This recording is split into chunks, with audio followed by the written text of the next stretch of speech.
Good morning and thank you for joining us. Let's start today's technical analysis by covering the gold market and the recent events during the markets.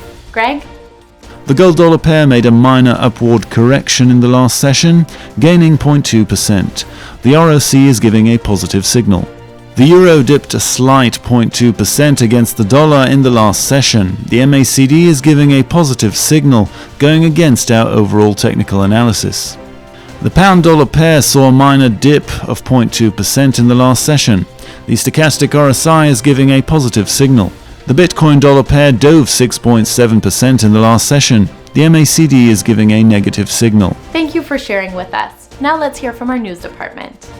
European stocks closed lower as concerns about Omicron and caution ahead of monetary policy announcements from as many as 4 central banks prompted traders to lighten commitments. Bank of England Governor Andrew Bailey has warned banks and other regulated financial firms that they should be especially cautious about holding volatile crypto assets. American chip manufacturer Intel Corporation will invest $7.1 billion in a new state-of-the-art facility, Malaysian authorities said. Thank you. Now let's hear today's most important economic events.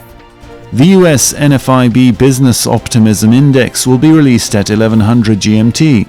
The Eurozone's industrial production at 1000 GMT. The UK's ILO unemployment rate at 700 GMT. The US Producer Price Index will be released at 1330 GMT, Japan's capacity utilization at 430 GMT, and the UK's claimant count change at 700 GMT. We hope that you've enjoyed today's market outlook. On behalf of all of us here, we wish you a productive trading day. Be sure to log in tomorrow morning with the latest news and events from the financial markets.